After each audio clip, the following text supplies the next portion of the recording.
So, Steve, we recently established that both of us are dog owners. We've got canine companions in our households. Indeed. And I wanted to share with you a hack, if you will, that I discovered a few months ago.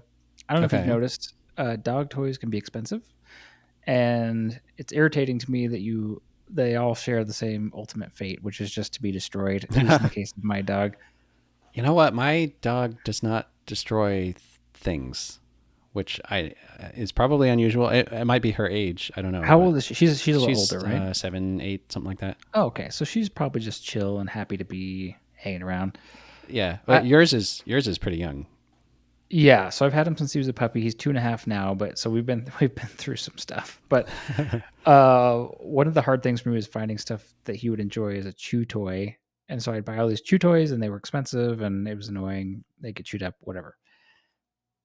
This is really not going to be news to anyone who has a dog, I suppose. But you can just go to the butcher and get like beef marrow bones, and they're a lot Oh, cheaper. I mean, they're really cheap, like $1 or so a pound, right? You just get a bag of them, and you can throw them in your freezer. I guess you're not dealing with this issue specifically, but I'm sure she would love it. I'm sure your dog would yeah. love a beef marrow bone, and Anyway, Okay. There is a um, there is a good butcher I've heard, pretty close to me.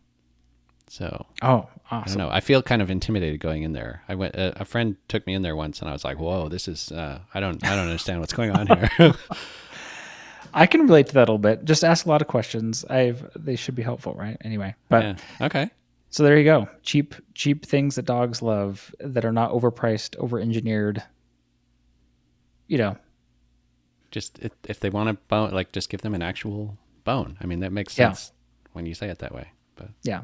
And disclaimer, make sure supervise them while they're chewing, et cetera, et cetera. But yeah, mm-hmm. some people are really against giving your dog bones because it could be Oh, dangerous. oh well, okay. But I don't care.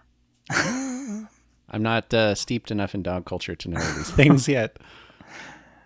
I'm still trying to figure out etiquette for walking the dog near other dogs.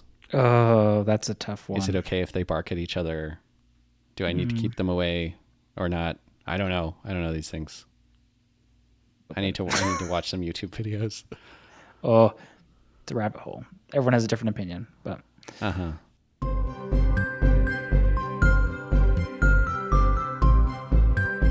Dear listener, hello. I am Steve. and I'm Tyler, and this is It's Not About the Money, where we discuss a wide range of topics related to creating and running small businesses. Tyler and I are both small business owners ourselves, and we are here on this podcast just trying to make sense of the world one episode at a time. So, Steve, today's episode is going to be about personal finance, and I'm shocked. specifically, yeah, I know. Specifically, it's going to be about something that's been weighing on my mind a lot lately in my own personal finances and my own budget. And it's basically, I'd summarize it as the power of focus when it comes to approaching financial goals and what happens when you're not focused. So, if it's okay with Oh, you, I just kind of wanted to start sharing this journey that I've been on lately with how to approach this.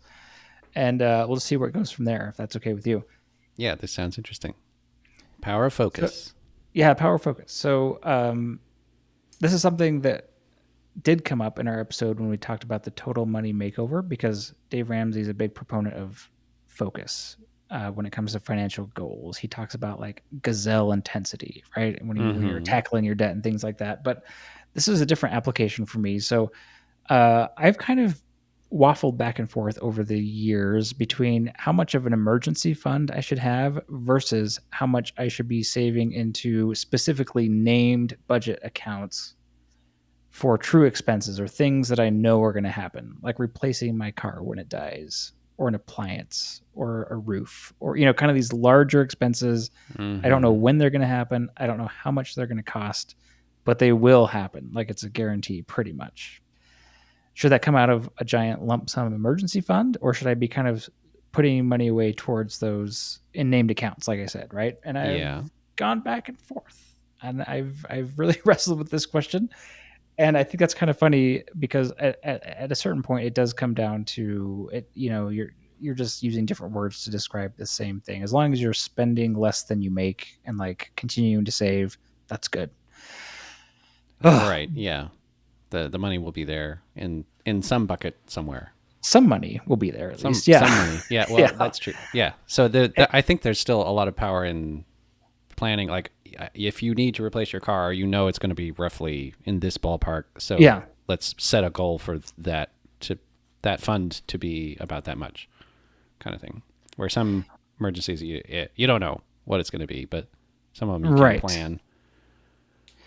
But here's my question is like how many of these true expense categories do I have? Do I have a separate one for the washer and the dryer and the refrigerator and the furnace and the car? I mean, pretty soon, like you're not Uh, spending money anymore, right? Like you're not going on vacation or you're not doing something fun because you're like so worried about your furnace breaking down in 12 years or oh something. So, yeah. Okay. and maybe I'm revealing some neurosis that I have or something here around these topics, but anyway, for me, it's been kind of a struggle. And what I realized is I actually think I did let the pendulum swing too far for me personally toward all these named accounts.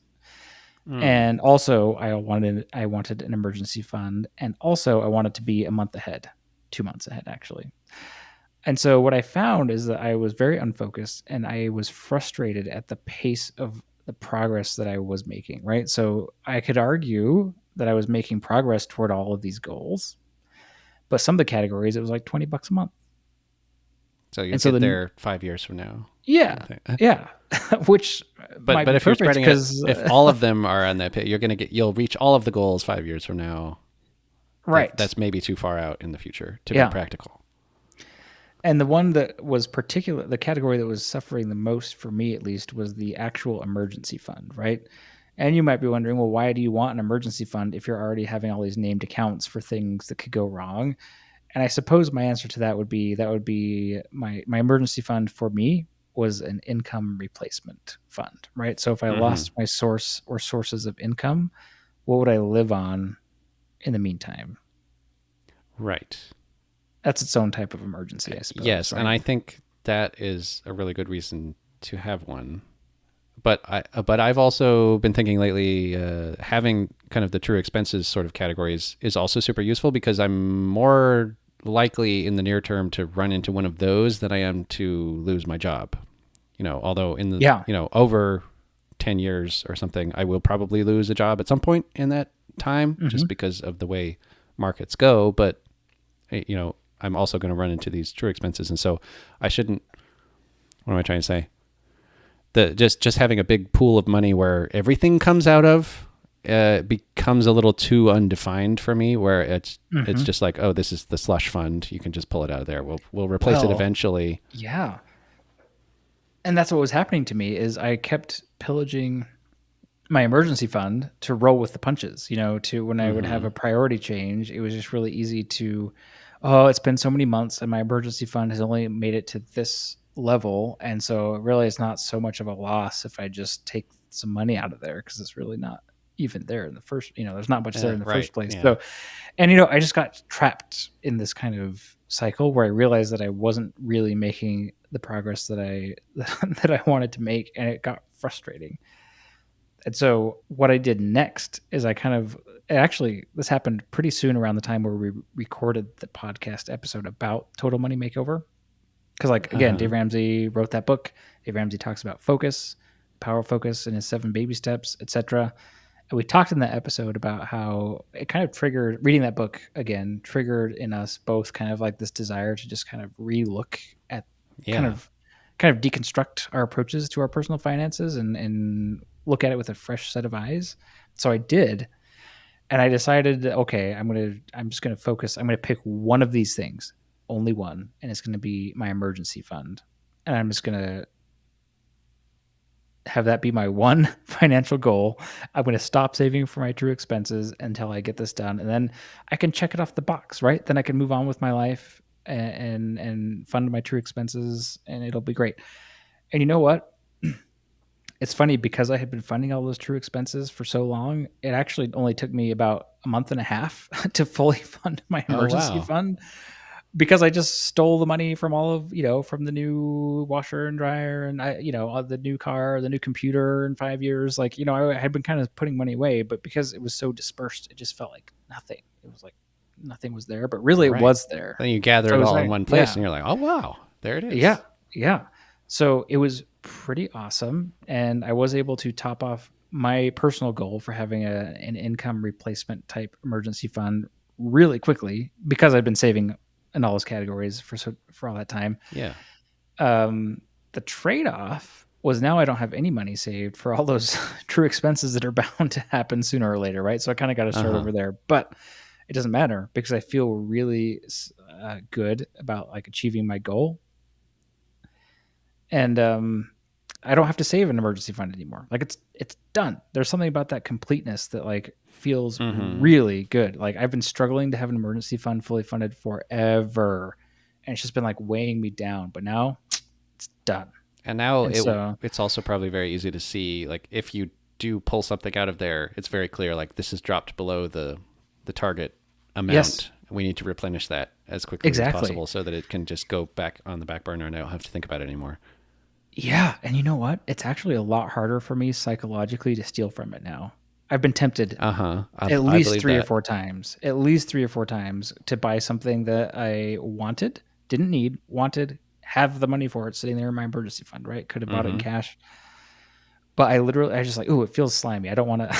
Like, I worked so hard to get that topped off, and so I kind of, Yeah. like, moved the category and budget all the way to the very bottom where I won't see it, hopefully, Uh huh. very often, and I kinda collapsed I put it in its own category group and, like, collapsed it, so it's kinda, like, out of sight, out of mind. So Yeah. anyway, and I don't know. I guess that's why I wanted to talk about the power of focus in this episode because, again, financially, I'm essentially in exactly the same spot that I was a month ago. Like, Right. I didn't just like suddenly have thousands and thousands of dollars that I didn't have before, right? Right. Your savings rate is still probably the same. Yeah, Your but balances did not change dramatically. yeah, exactly. But psychologically, I'm like on fire. I'm like stoked about my Oh, progress that's now, awesome. and it makes me think of the debt snowball. This is like a reverse savings snowball, sort of. So like Oh yeah. Okay. all the money that I was stashing away like every month into that emergency fund, now I can like apply that to these other cool goals that I have that I'm Yeah. excited about. And then And you anyway, can say, like, the new which one of these is most likely to, which disaster is most likely to occur sure, in short sure, order, and let's fund that one first and get it out of the way. So yeah, yeah, exactly. And I think it's going to be my car. and then that one's Knock done. on So wood. now, But so yeah, it was just I found a great power. Like that was a really cool experience. Starting back with that episode about Total Money Makeover, and now it's kind of culminated.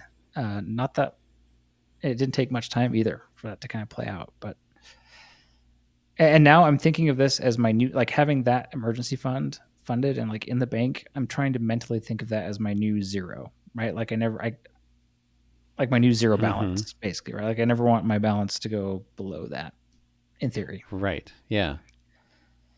Okay. In my budget, I have the account that holds the emergency fund in it. It's in a separate savings account at the bank, Mm-hmm. but it's a non, what's it called? It's a You tracking have a account. tracking account? It's a tracking account, but not a budget account. So it doesn't even show up in the budget line items. Okay, And then yeah, so if I do need to move money into or out of it, there is a line in the budget for that, but I have to go do a bank transfer in order right, for it to show up in that right. category. So it just increases the friction. Like, the money's still there. If I need it, I can get it, but it increases the friction. Yeah. No, that's really a smart idea. Do you want to know why I didn't do it that way? Yeah. Why? Because I wanted my age of money to go up, Steve. Oh, yeah. That's okay. That's a good reason. I mean, it's a vanity metric or It, whatever. It doesn't really matter, well, yeah. but yeah, Once you're beyond 30 or 45 or something, it kind of doesn't matter anymore. But yeah. 30 if you're a cash spender, 45 if you're a credit card spender. right. Yes. Yes. Yeah, To be clear, that's where I got those numbers from. Yes. yeah. So anyway, yeah. Thanks for listening to my little monologue there about that experience. I hope that could be useful to anyone who's struggling with this feeling of like not making fast enough progress on all their financial goals. It's kind of my testimonial, I guess, toward this concept of just picking one and going at it with intensity, and that Mm-hmm. builds momentum for your future goals. And you know, not all of my goals are saving for boring things like a new appliance. Like I also want to like I do want to do some fun things that I've been You kind of also do fun procrastinating. things. So yeah. Yeah, right. Mm-hmm. I can second that that testimonial. I think I mentioned before where I have my fun money thing. It's in its own budget, and it Oh yeah, has an tell us about emergency that fund again. line, which is Yes. ridiculous overkill because it's just my spending money, monthly spending money kind of thing. But I have an emergency fund line in there, and also I'm trying to get the last couple of months I cut the I was trying to get a month ahead. And so I treated the income as like half of what it was and put the extra half into the future month. And then it's also got a bunch of true expenses categories of like I have a subscription to whatever that comes up once a year, and so you save $2 a month for that thing so that it's just there when the bill comes. So just to be clear, we're talking about true expenses in your fun money sub budget. Yes. Is that right? This is how much of a nerd I am. Okay. Where it's just That's why we're it's friends, Steve. turtles It's all the fine. way down. Yeah. Yeah. Right. But my point in bringing this up was that the focus of the last couple of months was getting a month ahead, and so Hmm. it's kind of motivated me to be like, well, no, I don't have to go out to eat for lunch this week because I would rather Yeah. not have to pull the money that I already allocated to next month. I don't want to like go back on that now. So let's just stick within what I've got here because Yeah. next month I will feel a great sense of accomplishment. Yeah.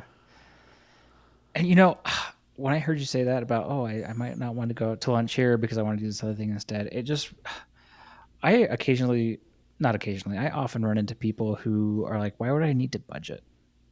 Like, I have no problem living below my means. I always have Mm-hmm. enough money. I'm like, well, good for you. First of all, good for you, right? Well done. Right. Yeah. And there's a lot of truth to that. If you are consistently spending less than you make, I mean, if you can follow that rule your entire life, you're going to be well off, right? Right. No That's matter like how much money you make, it doesn't matter. the main thing. If you can do Yeah. that, you'll be okay. And so I actually had this conversation recently with someone who is in that situation. They make really good money. They're never having issue. They don't have any debt. Like they're kind of just accruing money because they're spending less than they make. So like, why would I need a budget? I'm like, well, okay, like it depends on what you mean by need, right? But so many people Sure. think of a budget, especially people who are maybe struggling financially, as a restriction, like a mechanism that Yeah. restricts spending, right? I don't view it that way at all. I think what should restrict your spending is just simply the amount of money that you have. Like spend it until it's gone and then stop. Now, Right. we know people can go beyond that with credit cards and debt, unfortunately, but right, like, but so what I view a budget as is it's just a tool to help you understand, evaluate, and choose your opportunity costs. Because even people with Mm-hmm. so much money they don't even have to think about money, it's still an opportunity cost. There's an opportunity cost to letting that money sit there in your savings account versus investing it. There's an opportunity cost to spending money on things that you kind of enjoy, but they don't bring you like you don't need to. It's just whatever, right? You could be spending that on something that's much more meaningful to you, or you could be growing that money through starting a business or investing it somewhere. So like I guess my point is there's always opportunity costs, regardless of how much excess you have. And to me, that's why budgeting does still make sense for higher income individuals. Yeah. It's really a values exercise of like what are the priorities that I have for this finite supply of money coming in. Yeah, And yeah. yeah, I like that idea of opportunity cost. And also, I'm of course I'll be the first to admit that there are different personalities out there, right? And I think I'm an optimizer, so like I'm gonna want to tweak things endlessly until I feel like there's always room to go. You can always be more optimal with these things, and not everyone's like that. Some people just want to live their lives and not worry about it. But Yeah, right. anyway, Cool. Yeah. Well, that's good. You can email us at hello@notaboutmoney.com if you feel so inclined. And if not, then don't. Both are fine. But at any rate, we'll see you again on another episode of It's Not About the Money.